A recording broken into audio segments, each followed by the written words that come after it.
Esto es lo que hoy vamos a hablar. Cuando la esperanza se esfuma, señales de los últimos tiempos. Estamos viendo en el mundo que cada día está evidenciando señales de la venida del Señor. Todos los días, Jesucristo está muy cerca en un mundo en el que vemos desastres morales crecientes. Todos estos domingos hemos hablado acerca de esto. Un mundo que se va cambiando la verdad de Dios por la mentira del diablo.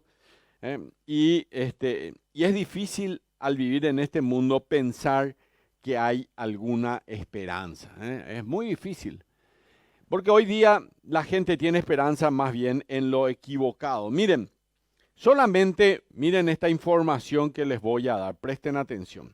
Solamente en Canadá, unas 10.153 personas en el año 2021 accedieron a un programa que se llama Asistencia Médica para Morir. Se llama eutanasia. ¿Por qué hace eso la gente? ¿Por qué 10? No es 1.000, no es, por decirte, 360 personas, entonces uno por día. No, 10.000, más de 60 personas por día se van y dicen, ¿saben qué? Hasta aquí yo ya no quiero más. Esto, todo lo que pasa acá, voy a morir. Esto es una ley aprobada justamente por el gobierno canadiense. Justin Trudeau, que es un poco el presidente hoy, aprobó esta ley que contempla que la depresión es una causa suficiente para recibir el suicidio asistido.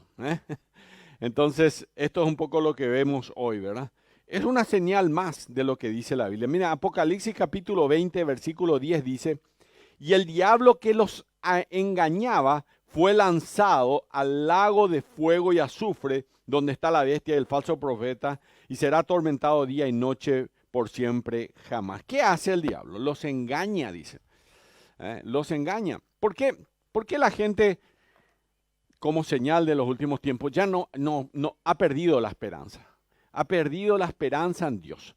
Entonces, dicen, ¿qué es lo más fácil para salirme de mis problemas, para salirme de esta soledad o para salirme de mis problemas financieros, de mis problemas? Entonces, ¿por qué no acceder a esto que el gobierno le llama suicidio?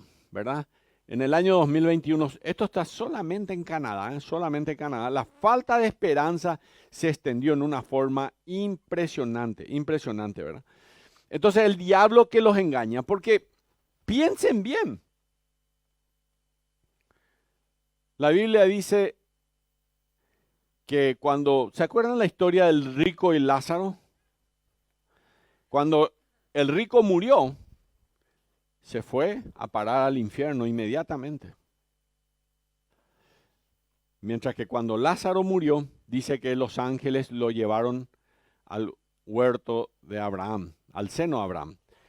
Bueno, era el cielo en ese momento, ¿verdad? Imagínense, vos morís porque estás cansado de los problemas, de las tribulaciones, vivís en una depresión y resulta ser que al morir crees que se van a resolver los problemas. ¿Y en qué termina?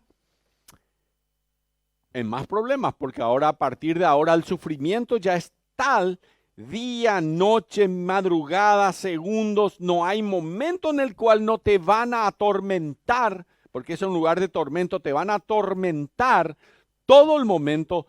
Toda la gente que está allí va a tratar de hacer que vos vivas una vida de tormento y resulta ser que vos creías de que esto te iba a resolver la vida. Imagínense el engaño de Satanás. Por eso leía este pasaje Apocalipsis 20:10. Y el diablo que los engañaba. Y el diablo los engaña realmente. El diablo se disfraza y nos da una falsa esperanza. Escuchen esto. A veces me ha pasado a mí que he creído, porque veo la televisión y, por ejemplo, cuando era muy niño, fui a jugar fútbol en el Club Nacional. Así que fiché, tenía 8 años. Menos de un año tuvimos un campeonato regional. Para nosotros a los 8 años era como jugar la Libertadores. Y fuimos a jugar a Uruguay. ¡Fua! Viajamos todo a Uruguay. Jugamos allá, perdimos como no sé cómo, ¿verdad? Pero bueno, no importa eso. Esa parte no quería contarles, pero ya se habrán imaginado. Bueno, uno tenía su esperanza que alguna vez iba a ser un gran jugador de fútbol y que iba a ganar mucha plata, ¿verdad? Pasó el tiempo, ya me di cuenta que no iba a ser un gran jugador de fútbol, definitivamente. Entonces, unos años después, yo pensé que, no sé, podría dedicarme quizás a la música. Así que me gustaba la música, escuchaba música, por ahí iba a ser DJ, no sé, una cosa de esa. En algún momento hasta mi mamá me llevó a un lugar donde se hacía los bailes estos que hacían, pero de música paraguaya, ¿verdad? Y uno pensaba, y a lo mejor voy a hacer esto, ¿verdad? Así que pasan los años y tampoco era eso, no era esa la esperanza. Comienzo a ir al colegio, ya en la secundaria antes empezaba ya a los 12 años, entre paréntesis, ¿verdad? Te vas a un colegio en donde ya ahí comienza a haber otro tipo de personas que se te rodean y te comienzan a contar otras historias. Por ejemplo, si querés tener una vida plena, probaste cigarrillo. 12, 13, 14 años ya con un cigarrillo. Y quien fumaba más era más importante. O con la bebida alcohólica, ¿verdad? Que nosotros teníamos en el colegio que yo entraba,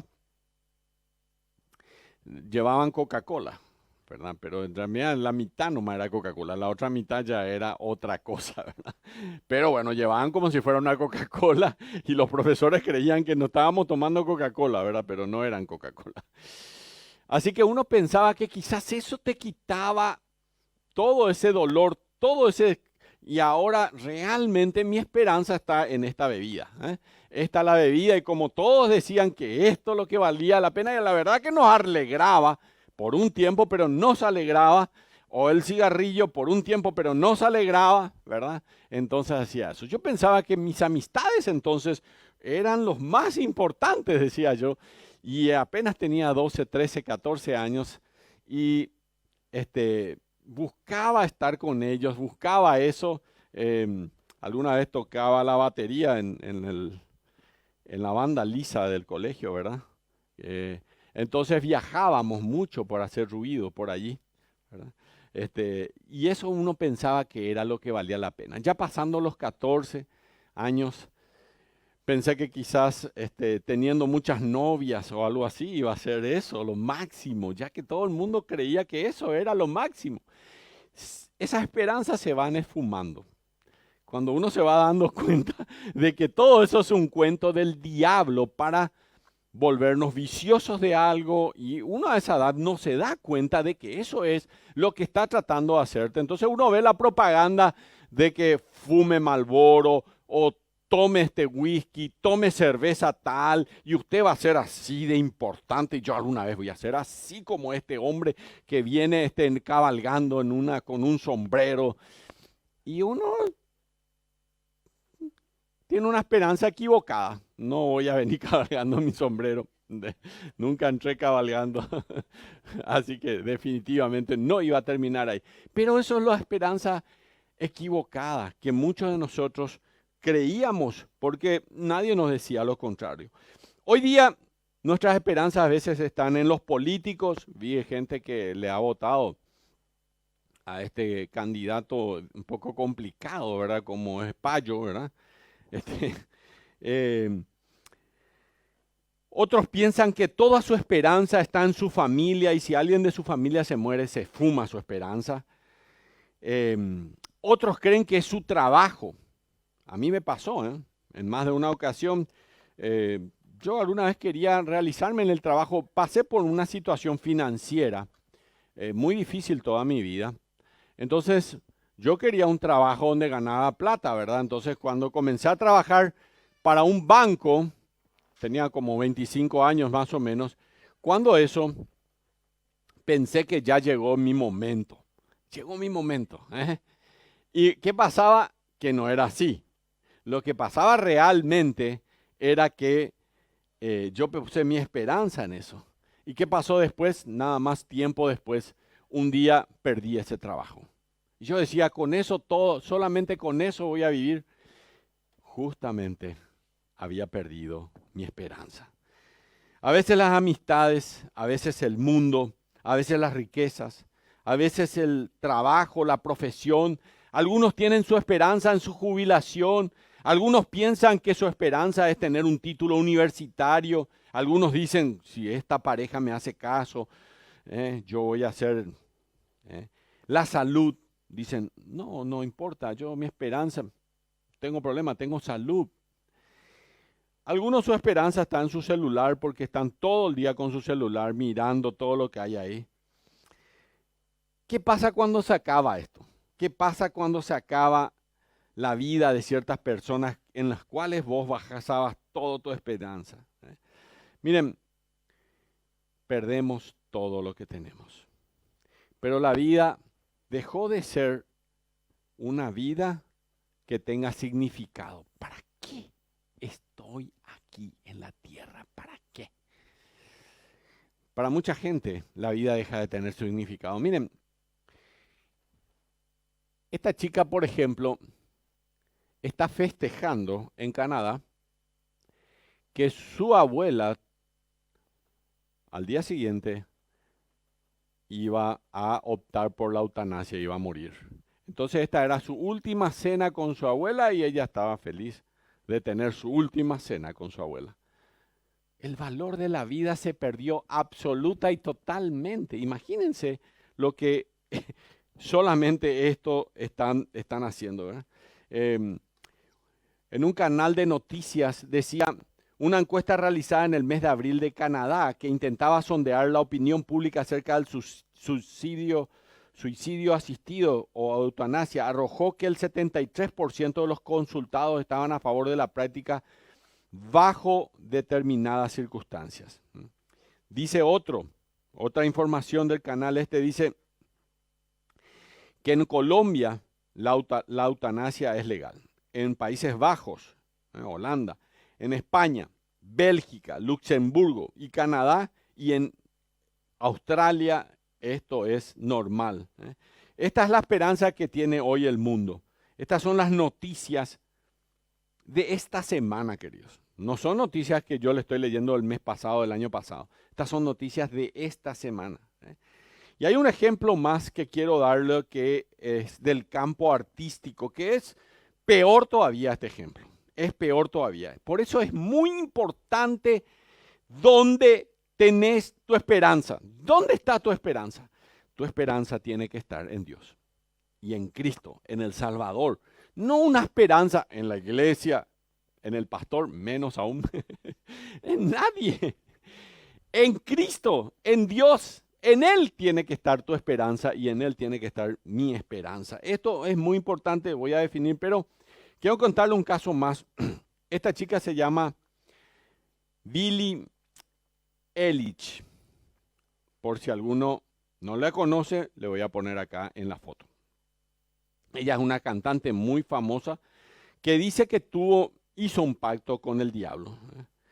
Y lo que voy a leerle es lo que una mamá publicó diciendo del por qué no deja que su hijo y su hija escuchen a esta cantante.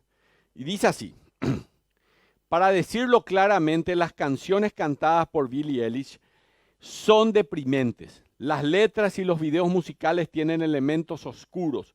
Y es muy famosa ella. Es extremadamente popular entre los adolescentes, con millones de seguidores en Spotify, en Instagram, y uno de los videos musicales más vistos en YouTube. Este tipo de imágenes oscuras comenzó en los años 60 y 50 años después, el diablo está a la vista. Por ejemplo, otros cantantes como Katy Perry, Lady Gaga, Nicki Minaj, Bad Bunny, Ellie Goulding, y Miley Cyrus se volvieron tremendamente populares cuando incluyeron brujería y comportamiento lascivo sexual en sus escenarios. Billie, en el caso de esta chica, lo superó a todos al respaldar elementos demoníacos en su música a los 16 años. Hoy tiene 17. Satanás ya no se esconde y los niños piensan que es genial. Esto es cool. Si a esto le sumamos, dice esta señora todavía, la música del reggaetón, el perreo y su inmoralidad, haremos un combo perfecto. ¿No te parece lo triste que es Satanás, que Satanás siga engañando hoy mucho más todavía porque le queda poco tiempo? ¿Cuál es su estrategia? La misma de siempre, ofrecer una esperanza que se esfuma. ¿Es posible vivir en un mundo así de corrupto hoy? Yo le preguntaría esto. ¿Se acuerdan cuando hablamos de como en los días de Noé? Bueno, Noé vivió días así de corrupto, días terribles, días donde la esperanza estaba en el mundo y no en Dios. Uno se pregunta, ¿es posible vivir en esperanza en un mundo que no toma en cuenta a Dios? Daniel tuvo que ser llevado cautivo como un esclavo y sus amigos, y él tuvo que vivir en un mundo así, sin ninguna esperanza acerca del Dios verdadero. ¿Y es posible vivir en esperanza cuando los cristianos están viviendo como si no hubiera esperanza? Y sí, le preguntan al apóstol Pablo y le va a decir que sí, que se puede vivir, aun cuando el mundo está yendo en picada, sin esperanzas. Podemos vivir nosotros los cristianos una vida de esperanzas. Podemos reír y podemos cantar en medio de un mundo que se va por las bordas realmente. Muchas personas, y más lamentable aún, muchos cristianos viven sin esperanza. Y eso es lamentable. Sencillamente porque su esperanza está en cosas materiales, en las cosas de este mundo. Y en pasiones muchas veces. Porque alguno ve una novela y ya se esperanza de eso. Hay cosas como esa, ¿verdad? A estas pasiones en el mundo quizás hemos creído ciertas promesas que han dado personas en este mundo. Este señor, por ejemplo, le voy a contar una historia a continuación. Es un reportaje escrito por un médico oficial del ejército durante la Segunda Guerra Mundial. No en la Segunda Guerra Mundial, realmente en la guerra de Vietnam. Los Estados Unidos se enfrentó a Vietnam. La verdad terminó perdiendo esa guerra, perdió mucha gente. Y este hombre fue prisionero por 5 años y medio. Y él relata que cuando llegó al campamento de prisioneros conoció a otro joven prisionero, un marino de 24 años de edad que ya había sobrevivido 2 años en la prisión antes que él llegara. El marino pareció estar en relativa buena salud y parecía que le iba bien. Cuando le preguntó cómo había logrado mantenerse tan bien, el joven marino le explicó que el comandante vietnamita del campamento le había prometido liberarlo si cooperaba con ellos en todo y que había observado en ocasiones pasadas, en los pasados 2 años, que eso había sucedido, le parecía a él que había sucedido en realidad con otros prisioneros. Así que tomó el desafío y literalmente se convirtió en un prisionero modelo.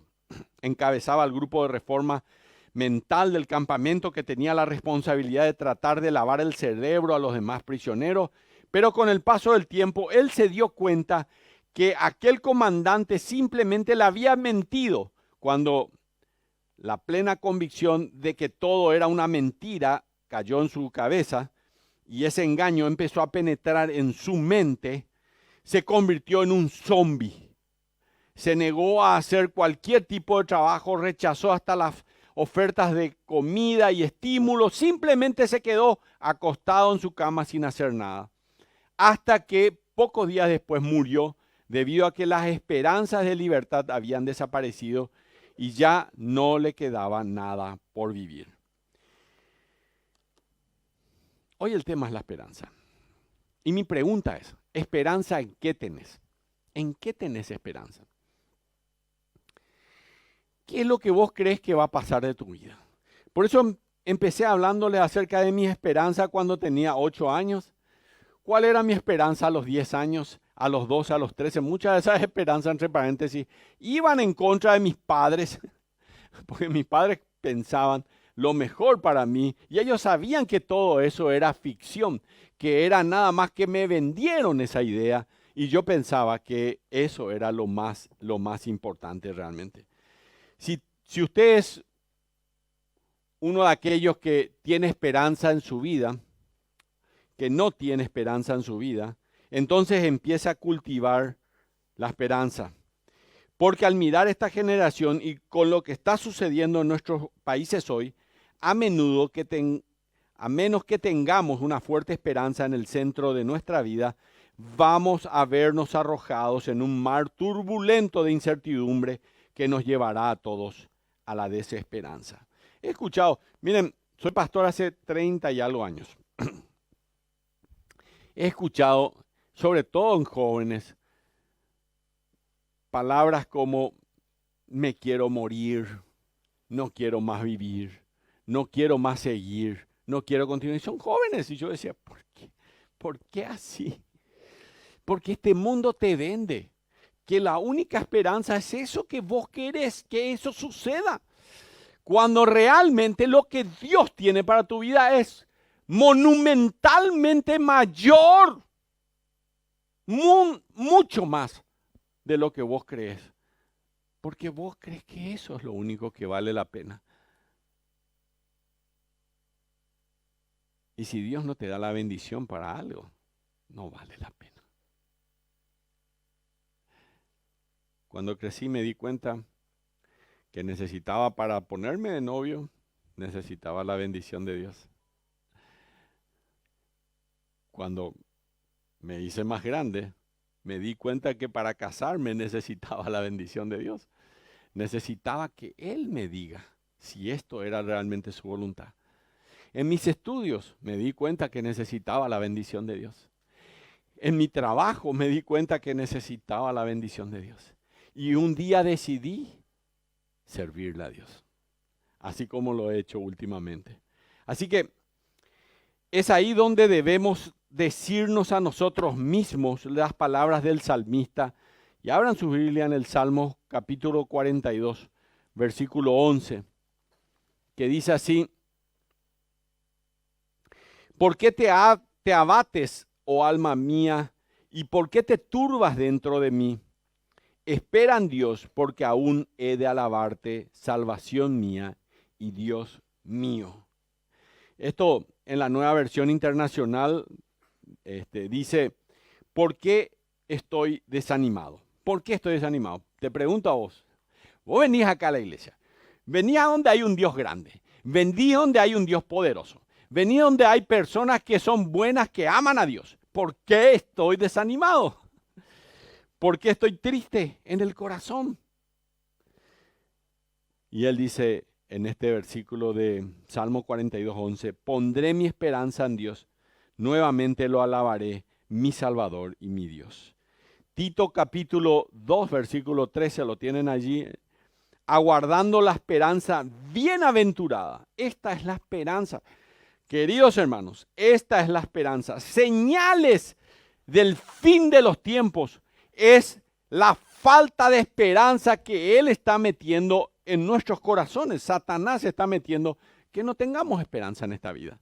No nos vamos a convertir en nada, nunca vamos a lograr nada. Cuando Dios te preparó para ser una persona grande, para su gloria, convertirte en aquello que tú quieres que sea. Suelo contar la historia, cuando era muy niño, frente a mi casa vivía una persona que se emborrachaba todos los días. Y él parecía que mandaba, se emborrachaba. Es importante, esta persona es importante. Podría comprar todos los tipos de bebidas alcohólicas, ¿verdad? Pero a veces vos le encontrabas tirado en la calle porque él cuando se emborrachaba entraba a su casa y golpeaba a su esposa y también a sus hijos pequeños. Entonces muchas veces lo encontrabas tirado durmiendo en la calle. Todavía era muy pequeño, aprendí la primera lección de vida. Yo no quiero ser como él. Yo no quiero ser como él. Y así aprendí a no tomar, porque eso sabía que no me iba a conducir a nada positivo. El apóstol Pablo, ahora en Hebreos capítulo 13, versículo 14, nos va a hablar acerca de una palabra que es aguardando. Acá mismo el capítulo, Tito capítulo 7, versículo 12, dice aguardando. El apóstol Pablo le escribe a Tito esta carta. La palabra aguardando también está en Hebreos 13, 14, porque no tenemos aquí ciudad permanente, sino que buscamos una por venir. ¿Qué es lo que aguardamos?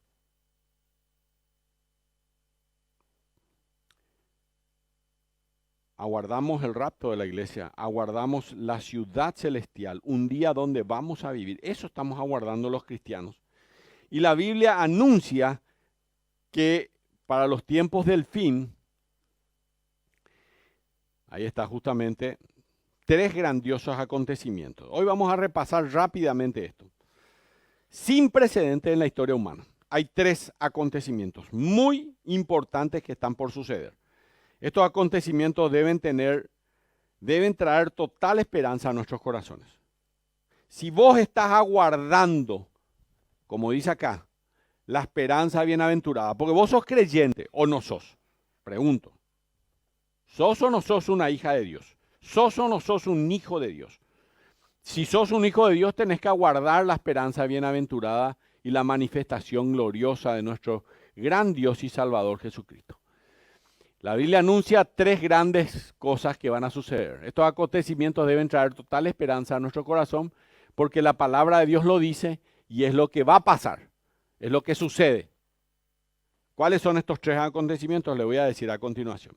Ahora yo te voy a decir una cosa. Vos podés no creer que esto va a pasar, pero igual va a pasar. Los ateos quieren no creer en Dios, pero un día se van a encontrar con Dios. Pueden no querer creer en el infierno, pero un día van a terminar en el infierno si es que no creen en Cristo. Por eso tenemos que aguardar la esperanza bienaventurada, dice la palabra. Tenemos que esperar esto. ¿Cuáles son ¿Cuáles son estas 3 grandiosas cosas que van a ocurrir? Vamos a ver rápidamente. Esto es lo que estamos esperando todavía nosotros.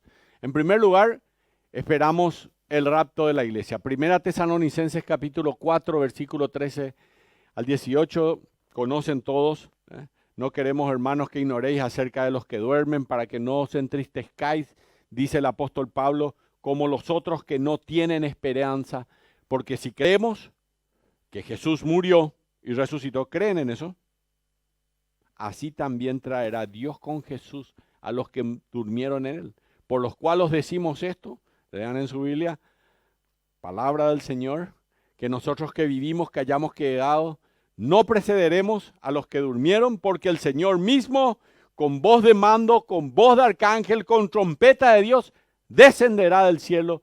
Y los muertos en Cristo resucitarán primero y luego nosotros, los que vivimos, los que hayamos quedado, seremos arrebatados para recibir al Señor en el aire y así estaremos siempre con el Señor. Por lo tanto, alentaos los unos a los otros con estas palabras. Imagínense que hoy sea el día en que vas a escuchar la voz de arcángel, la trompeta de Dios y vas a ser arrebatado. ¿Qué harías? Viví como si fuera que hoy sea ese día, porque puede ser que sea hoy. Ya no hay, para el rapto de la iglesia, no hay ninguna profecía que falte cumplirse, ninguna. Puede ser hoy, no hay ninguna. La segunda cosa que esperamos es que Satanás y sus demonios sean arrojados, ¿verdad? Y sean destruidos. Apocalipsis capítulo 12, versículos 7 al 12, nos habla acerca de que Satanás va a ser arrojado. Lo leemos un ratito así, en un segundo nada más una parte. Dice así la palabra del Señor. Después hubo una gran batalla en el cielo. Miguel y sus ángeles luchaban contra el dragón y luchaba el dragón y sus ángeles, pero no prevalecieron ni se halló ya lugar para ellos en el cielo. Fue arrojado y fue lanzado fuera el gran ladrón, la serpiente antigua que se llama Diablo y Satanás, el cual engaña al mundo entero. Fue arrojado a tierra y sus ángeles fueron arrojados con él. Lo otro que va a pasar en breve también es esto. Y por último, Apocalipsis capítulo 19, el regreso de Cristo en gloria.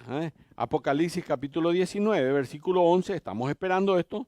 Dice la palabra de Dios así. Entonces vi el cielo abierto y aquí un caballo blanco y el que montaba se llamaba Fiel y Verdadero y con justicia juzga y pelea. Sus ojos eran como llama de fuego y había en su cabeza muchas diademas y tenía un nombre escrito que ninguno conocía sino él mismo y estaba vestido de una ropa teñida de sangre y su nombre es el Verbo de Dios. Qué bueno, ¿eh? El Verbo de Dios. Y los ejércitos celestiales vestidos de lino finísimo, blanco y limpio, le seguían en caballos blancos. Acá ya venís vos. Parte de estos ejércitos celestiales sos vos y soy yo. De su boca sale una espada aguda para herir con ella a las naciones, y él las regirá con vara de hierro, y él pisa el lagar del vino del furor de la ira del Dios Todopoderoso. Y en su vestidura y en su muslo tiene escrito este nombre: Rey de Reyes, Señor de Señores. Amén. Qué buen pasaje de la Escritura. Esto es lo que va a suceder muy pronto, queridos hermanos, y nos dice que el final se acerca. Y entonces, ¿qué tengo que hacer? ¿Cómo vivo este tiempo antes del final? Vamos a verlo rápidamente, cómo vivimos, el final se acerca. Sí, esto es lo que es. ¿Qué debo hacer y cómo viviremos antes del fin? ¿Tienen eso ahí escrito? No. Ahí vamos. Número 1, edificándonos unos a otros para que Cristo, hasta que Cristo regrese. Hay una palabra en el Nuevo Testamento que nos va a ayudar a esto, que es oikodomeo. Oikodomeo es la palabra que está compuesta en el griego por dos: oikos y domeo. La palabra oikos significa casas. La segunda palabra es domeo, que quiere decir edificar. Quiere decir edificar la casa, edificándonos unos a otros. En el Nuevo Testamento esto es. Y vamos a irnos a un pasaje. Capítulo 5, versículo 11 de Primera Tesalonicenses. Vamos a Primera Tesalonicenses 5, 11. Dice así la palabra de Dios, vayan buscando ustedes: edificaos unos a otros así como lo hacéis. Ahí está, oikodomeo, unos a otros. Es decir, significa edificar a las personas o la edificación del cuerpo de Cristo. Eso es oikodomeo. El apóstol Pablo habla a la iglesia de Tesalónica en 1 Tesalonicenses 5:11, animándoles para que a la luz de los tiempos finales ellos sean edificados. Esto es lo que él le dice: edificaos unos a otros así como lo hacéis. Uno de los propósitos principales de la iglesia en su propia edificación y crecimiento. Efesios 4:11. Quiero preguntarte algo ahora. Cuando venís a la iglesia, ¿venís para ser edificado o edificada? Porque uno de los propósitos principales de la iglesia es edificarte en la palabra del Señor, es darte crecimiento. Eso es lo que Dios quiere. Nos edificamos los unos a los otros cuando nos ayudamos a llegar al nivel más alto de madurez espiritual. Algunos quieren ser flojos para siempre espiritualmente. quieren ser flojos espiritualmente para siempre. Y Pablo se dio cuenta de que los tesalonicenses ya practicaban esto de edificarse unos a otros. Y eso es lo que queremos que ocurra también con tu vida. Y es lo que quiero que ocurra con mi vida. Edificarnos unos a otros. Pero en segundo lugar, ¿cómo podemos hacer esto también? Evangelizando. Esto es muy importante. Evangelizando. ¿Cómo puedo hacer esto de edificarnos unos a otros? Antes de pasar ese tema. A veces paso este tema y la gente dice, sí, tenés razón, pastor. Tenemos que edificarnos unos a otros. ¿Cómo vas a hacer? ¿Cómo vas a hacer vos para edificarle a alguien? Te pregunto, ¿cómo podés hacer?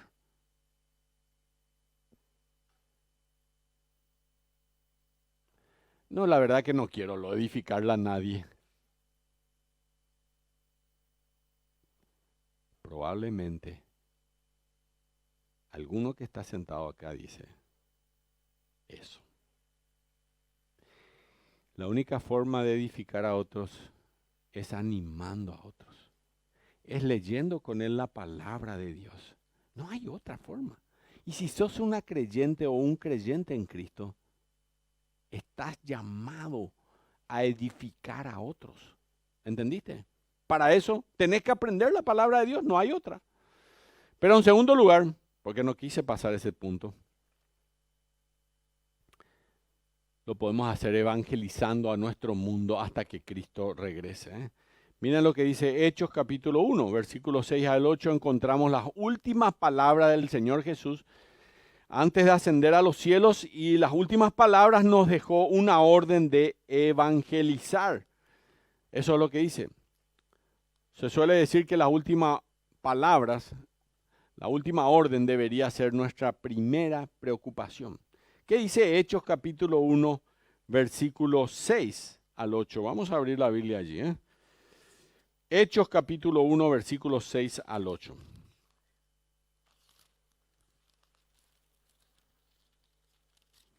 Dice la palabra de Dios así. Entonces los que habían reunido le preguntaron, Señor, ¿restaurarás el reino a Israel en este tiempo? Y les dijo, no os toca a vosotros saber los tiempos o las sazones que el Padre puso en su sola potestad. Y luego le dice esto el Señor Jesucristo, antes de subir a los cielos. Pero recibiréis poder cuando haya venido sobre... Recibiréis poder. ¿Han recibido poder? ¿Han recibido poder? ¿Sí o no? Lo guardan muy escondidito ese poder. ¿O no? O a mí no me parece. Recibiréis poder cuando haya venido sobre vosotros el Espíritu Santo, y me seréis testigos en Jerusalén, en toda Judea, en Samaria y hasta los últimos de la tierra. Y habiendo dicho esto, viéndolo ellos, fue alzado y lo recibió, y le recibió una nube que le ocultó de sus ojos. Esto fue lo último que dijo. Esto fue lo último. La última cosa que él dijo fue esto. Es interesante saber que si el Señor estuviera presente aquí hoy y te preguntaba, amado Señor, a la luz de todo lo que sucede en nuestro alrededor, ¿qué es lo más importante que podemos estar haciendo? Y vos le preguntas esto a Él. El Señor nos va a repetir Hechos 1:8. Él nos dirá, necesito que sean mis testigos, porque no quiero que nadie perezca, como dice el apóstol Pedro, sino que todos procedan al arrepentimiento. Las primeras palabras que Jesús pronunció al empezar su ministerio público fueron las de alcanzar a otros con el mensaje de salvación. Miren, Mateo capítulo 4, versículo 19, dice, y les dijo, venid en pos de mí y os haré pescadores de hombres. Señores, este es el trabajo, pescadores de hombres. Palabras como Lucas 19:10, porque el Hijo del Hombre vino a buscar y a salvar lo que se había perdido. La iglesia en su inicio entendió perfectamente esto. ¿Escucharon? La iglesia entendió esto en sus inicios perfectamente. Así que, Hechos capítulo 1, había 120 personas reunidos orando en el aposento alto, 120. Había miles que habían escuchado a Cristo, pero 120 eran los que estaban allí. Jesucristo ya había resucitado, había 120 personas. Así que en Hechos capítulo 2, versículo 41,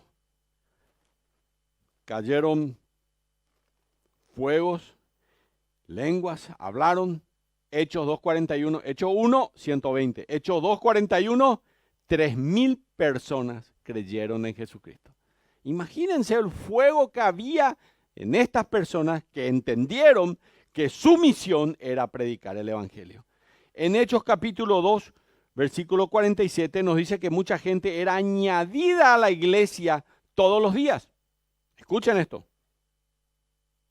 En Hechos 4:4 se habían convertido 5,000 hombres. En Hechos 5:14 dice que aumentaban más, gran número. Ya era imposible de contar, ya no podían contar.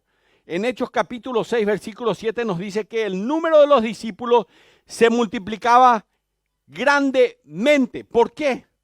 ¿Por qué? ¿Por qué no sucede acá? Porque no entendimos todavía esto nosotros. Por eso no se sucede. Porque no hablamos de Cristo. Hechos 11:21 dice que gran número creyó. Hechos 14:1 dice, creyó una gran multitud. Hechos capítulo 17, versículo 4 dice, gran número, no pocos. Hechos 17:12 dice, muchos creyeron y no pocos hombres. Hechos 19:26 dice, muchas gentes creyeron. Hechos 21:20 dice, muchos millares. Simplemente yo creo, honestamente, que se le acabó ya los términos para describir lo que estaba sucediendo con la iglesia cristiana que estaba evangelizando. Señores, chicas y muchachos, jóvenes, ¿ustedes creen que tienen la esperanza? ¿Que tienen la esperanza en Cristo? Esa esperanza hay que llevarlas al mundo. Que algunos se suicidan, imagínense. Hace como unos 4 o 5 años atrás, estábamos empezando la obra en el barrio de Capilla del Monte. Y frente a la casa de don Pedro Lugo, había 3 muchachos de unos 17 años a 18 años. Y se habían convertido a Cristo, que venían al club bíblico, unos muchachos de 14 años. ¿Y qué hacían estos chicos? Le hacían bullying. Venían los de 17 años con unas motos, frenaban ahí, le hacían que los iban a chocar. Le decía, ¿qué es lo que usted, niemo Dios y niemo santos, Ina? Ese tipo de cosas le daba. Y ellos hacían. Algunos de ellos le empujaban, a otros le tiraban con sus cosas.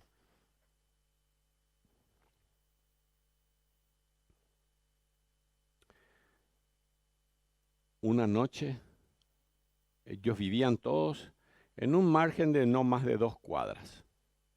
2 cuadras. Los 3 muchachos que venían y le hacían esto a nuestros jóvenes.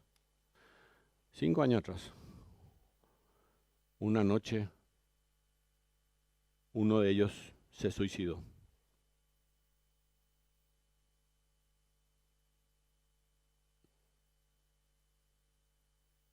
Al día siguiente, el otro se suicidó. Y esa misma madrugada al día se suicidó el tercero. Hicieron un pacto diabólico de que si uno se mataba, se mataban los otros 2. Murieron los 3.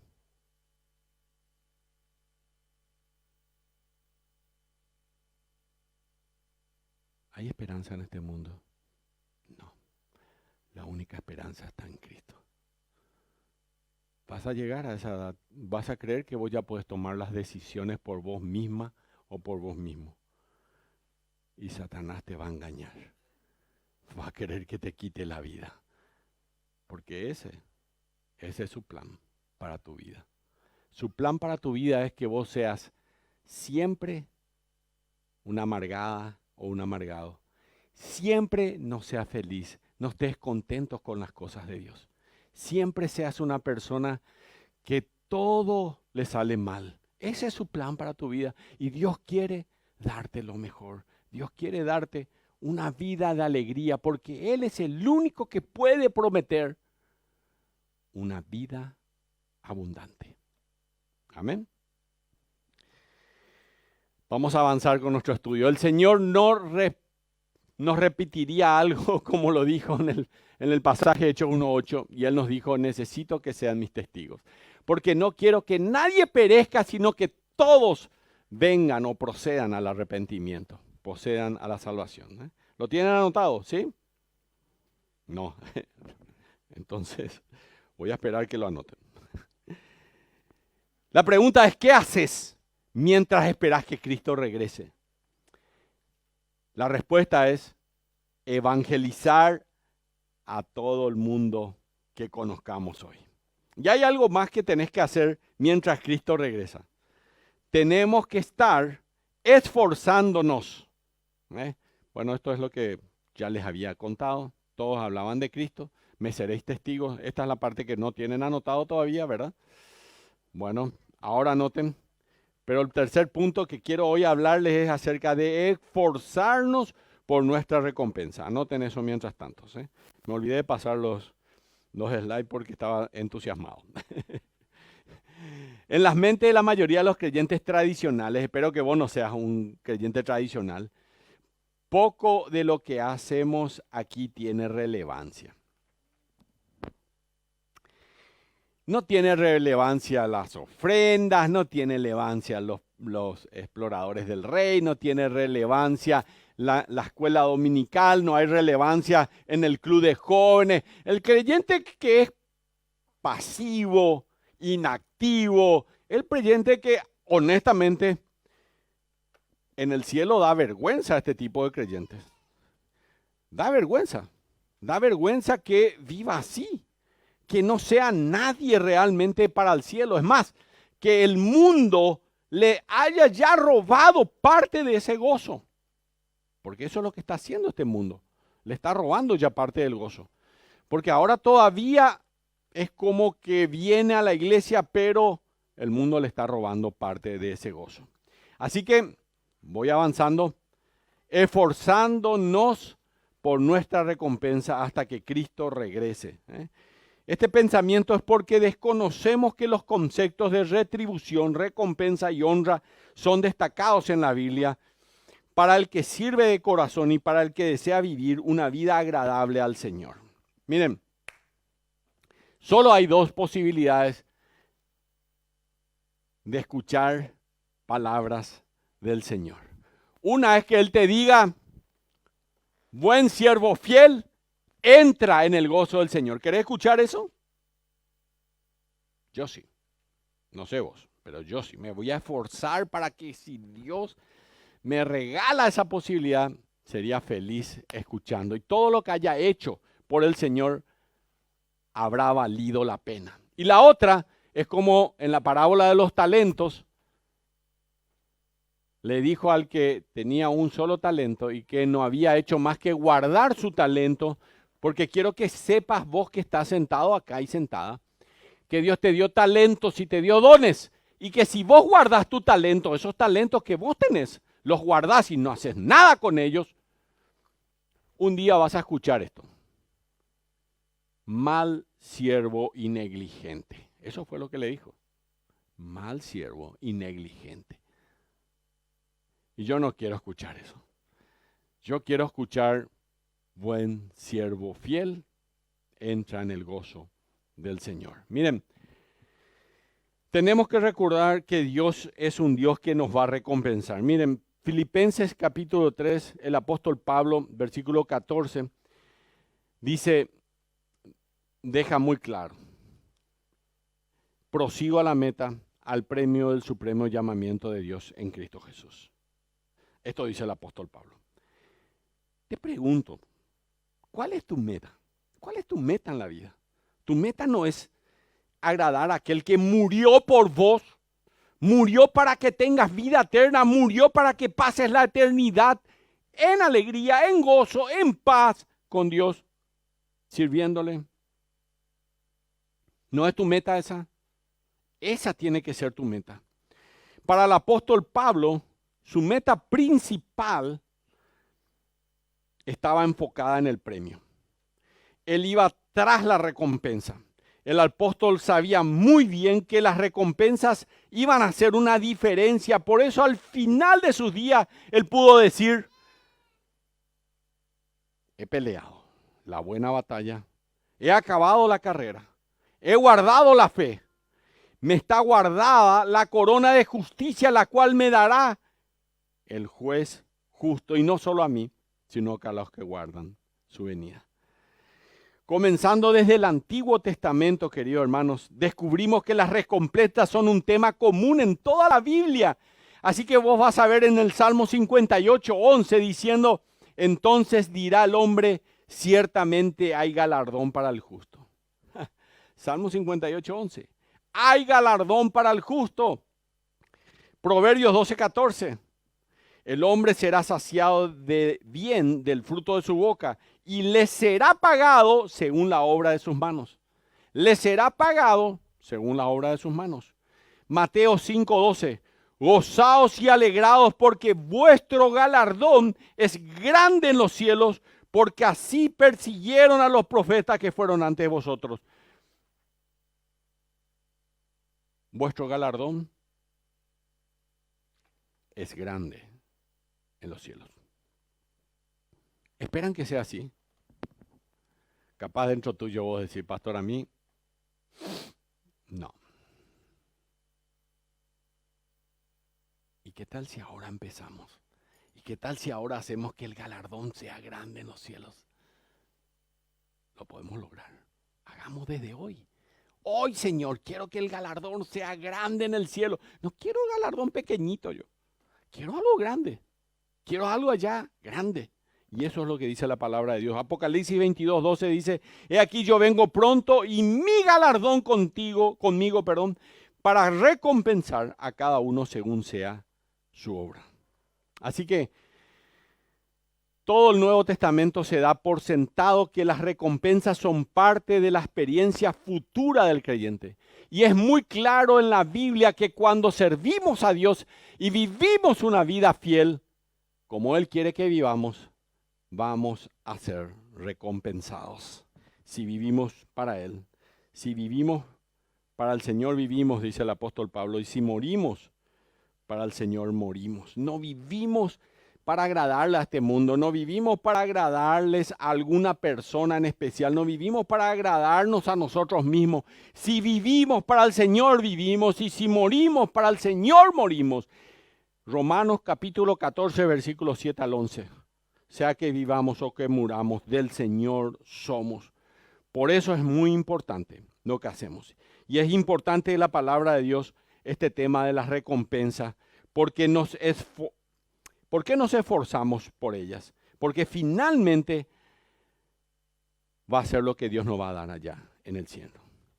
¿Qué hacemos mientras Cristo regresa? Vayamos por una recompensa más. Vayamos por una perla más. Vamos por una corona más. Pero también vayamos consagrando nuestras vidas al Señor hasta que Cristo regrese. Entregándonos en consagración hasta que Cristo regrese. Vale la pena, vale la pena. Cualquiera que haya experimentado una vida de honor al Señor sabe que vale la pena, vale la pena. Miren, no hay mayor motivación para el Hijo de Dios de entregarse completamente a su Salvador que la que leemos en 1 Juan 3:3, que dice, todo aquel que tiene esta esperanza en Él se purifica a sí mismo, así como Él es puro. Y la esperanza de la cual está hablando es la de ser semejante a Cristo. Primera de Juan capítulo 2, versículo 2. Esta esperanza nos conduce a vivir sobria, justa y piadosamente, como dice Tito 2:12. Y el pasaje habla de la meta, de un propósito como cristiano, de una esperanza de ser semejante a Cristo, que nos ayuda a ¿qué? A combatir al pecado y vivir una vida de pureza según el ejemplo de Cristo. Miren, hace mucho tiempo que los cristianos han comprobado que la esperanza del inminente regreso de Cristo tiene una influencia santificadora en la vida del creyente. Tenemos mucho que hacer hasta que Cristo regrese. No solamente tenemos mucho que hacer, lo que nos motiva a vivir así es la gran esperanza que tenemos. Esta es una esperanza que no se va a esfumar nunca. Mi esperanza está en Cristo. Y mi pregunta para vos que estás aquí sentada y sentado: ¿en quién está tu esperanza? ¿En quién? Cerramos con la conclusión. El verdadero creyente no quiere hacer nada que no quiera hacer, estar haciendo cuando Cristo regrese. Y vamos a cerrar con esta conclusión rápida. Debemos ser conscientes de que la humanidad no madurará espiritualmente, ni va a mejorar. No vayan a creer que alguna vez va a ser mejor. Hace un tiempo atrás, una joven se enamoró de un muchacho que no era cristiano. Y luego de un tiempo en que él realmente la jugó de todas formas, ella volvió al Señor destruida, destrozada. Me dijo: pastor, puse mi esperanza en una persona equivocada. Yo le dije: poné tu esperanza en Cristo. Es la única esperanza que no te va a fallar. Así que debemos ser conscientes de que la humanidad no madurará espiritualmente ni mejorará moralmente. Todo va por las cauces previstos y anunciados por la palabra profética. Por tanto, debemos tomar conciencia y decidir cómo vamos a vivir los pocos días que nos restan en este mundo, ya sea que ocurra el rapto o el arrebatamiento o que el Señor decida llevarnos a su presencia. El apóstol Pablo nos anima, como veíamos al principio de nuestro estudio en Tito 2:13, a guardar, así que continuamente, la esperanza bienaventurada y la manifestación gloriosa de nuestro gran Dios y Salvador Jesucristo. Esperamos el regreso de nuestro Salvador Jesucristo. ¿Puede haber alguna esperanza mayor que esta de esperarla a Él? Esta es nuestra única esperanza y gloria. Y te pregunto, ¿cuál es tu esperanza? ¿Cuál es tu esperanza? Miren, voy a terminar con una historia cómica. Había una mujer bastante malvada que se fue a la cárcel. Muy malvada ella. Era perversa. Y esta mujer estaba muy furiosa cuando le condenaron, que le gritó al juez que no le importaba a dónde le enviara, que ella se iba a escapar. No importa. Y además le iba a perseguir al juez y a aquellos que le acusaron hasta matarlos. Era una amenaza tremenda, ¿eh? Un día que se la llevaron en su recorrido a esta triste mujer, ella iba en un bus, ¿verdad?, hasta la cárcel, y en el camino ella vio a una persona que estaba allá afuera, un viejo que era preso también, que estaba tapando una tumba fuera de las murallas de la cárcel. Y ella empezó a maquinar una manera de salir. Empezó a darse cuenta que la única manera que podía escaparse de la cárcel era conocer a alguien que tuviera esa llave de la entrada, y el único que tenía esa llave de la entrada era aquel viejo que tenía una cadena larga, pero que estaba amarrado, ¿verdad? y enterraba a los presos que morían en aquel lugar. En realidad no solo los sepultaba, este hombre fabricaba los ataúdes y los lugares, y el lugar, los llevaba hasta el lugar en que los enterraba, y ahí recién concluía la tarea de él. Este viejo se estaba quedando ciego, necesitaba una cirugía, y la mujer se enteró de eso, y así que fue y le dijo que él valdría oro y le daría lo que quiera si le ayudaba a escapar, porque fuera de los muros ella tenía suficiente dinero para poder pagar la cirugía de él para que no se vuelva ciego. Al principio él le dijo no a la señora, no puedo hacer eso. Ella le dijo que sí puedes, allá afuera de los muros tengo todo el dinero y lo que necesitas para no volverte ciego. Finalmente él aceptó. Este era el plan. La próxima vez que ella oyera replicar las campanas que señalaban la muerte de un preso, ella se iba a escurrir rápidamente hasta el taller donde estaban los ataúdes. Ella debía ubicar el ataúd en el que el viejo había puesto al cadáver, y entonces ella entraba al lado del cadáver calladamente, y al meterse en el mismo ataúd y volverse a poner la tapa encima del lugar. Entonces a la mañana le llevaban y lo enterraban allí un poquito, ¿verdad? Temprano al día siguiente el viejo le llevaría junto con el cadáver adentro, ¿verdad?, al lugar de entierro, y bajarían el ataúd y le echarían un poquito nomás de tierra, y al día siguiente ella va a abrir el ataúd y ella va a quedar, un plan perfecto, va a quedar libre, ¿verdad? Una noche muy tarde ella escuchó ya la campana. Alguien había muerto, ese era su momento, así que secretamente se corrió hasta de su cama, ¿verdad? Y se fue hasta el lugar donde estaba el taller de este viejito. Después de meterse en el ataúd con el cadáver, volvió a correr la tapa, ¿verdad? Y ella dentro suyo se rió mientras bajaban el ataúd a la tumba. Empezó a oír las paladas de la tierra que daban contra la tapa del ataúd. Y en ese momento ella quedó sellada allá abajo en la tierra. Todavía se reía porque lo había logrado. Así que siguió ahí en ese lugar, en duras penas, pero estaba entusiasmada porque iba a salir al día siguiente o esa misma hora, ¿verdad? El tiempo pasó lentamente. Vino el día siguiente. Esa era la esperanza de ella de ser libre. Pasó un día. Pasó la noche. Y el viejo no se asomó para quitarla a ella, ¿verdad?, que estaba ahí.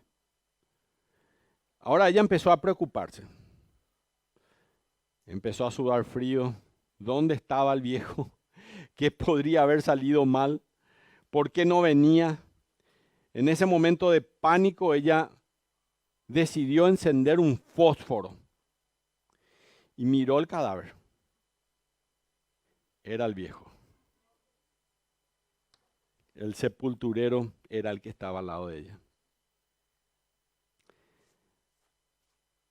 Esto me hizo pensar cómo seriamente muchos de nosotros ponemos nuestras esperanzas, hasta la tumba incluso, en algo que no nos va a liberar. Y yo te quiero terminar diciendo, y mi pregunta para vos, antes que te vayas de este lugar, es: ¿cuál es tu esperanza? ¿Está tu esperanza solamente puesta en Cristo? Él fue a la tumba. Él no necesitó a nadie que lo saquen de la tumba. Él por su propio poder salió de la tumba victoriosamente y levantó en alto el puño y dijo: si crees en mí, también tú vivirás. Amén. ¿Cuál es tu esperanza? Repitan en su corazón: Cristo es mi esperanza.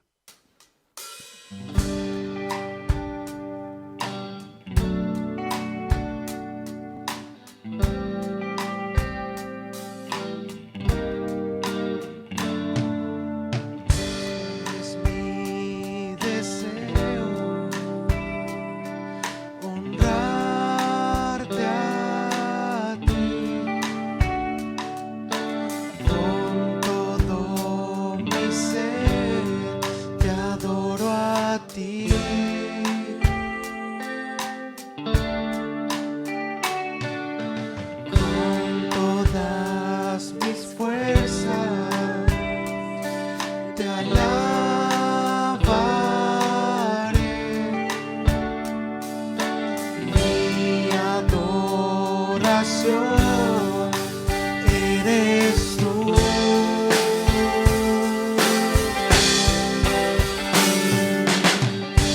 Dios, te rindo mi ser, te doy mi corazón.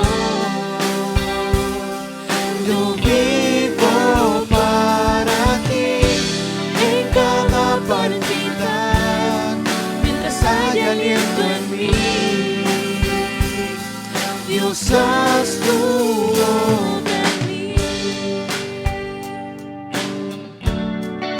Que esta canción sea cantada desde el deseo de tu corazón, diciéndole: Este es mi deseo, honrarte a ti.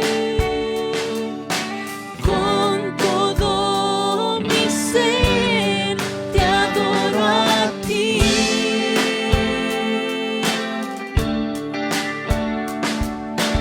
Con todas mis fuerzas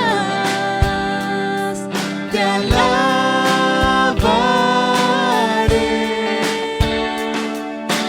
Mi adoración eres tú.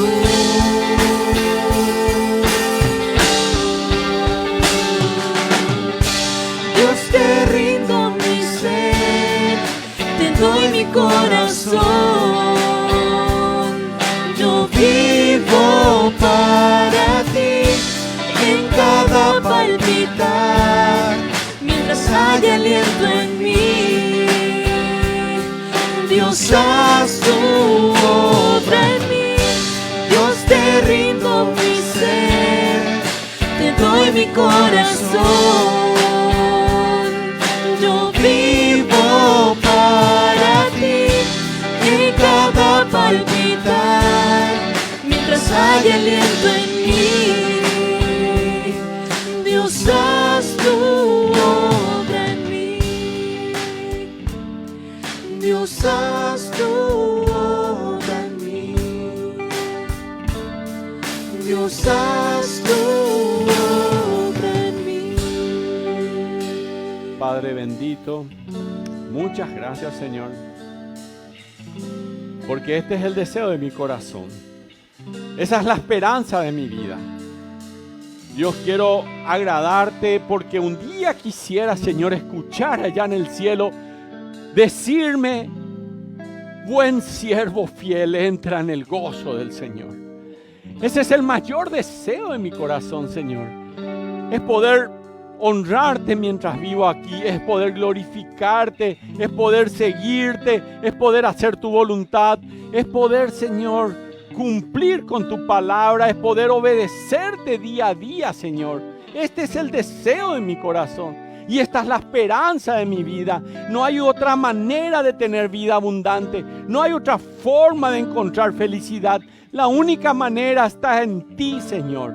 Y hoy reconozco que tú eres mi Dios y tú eres mi Señor. Y Padre bendito, me entrego en tus manos, entrego mi alma, entrego mi deseo, entrego mi corazón. Quiero que esta sea una semana diferente, Señor. Quiero convertirme en un siervo tuyo. Quiero hacer lo que a ti te agrada, hoy y siempre, por el resto de mi vida. En el nombre de Jesús.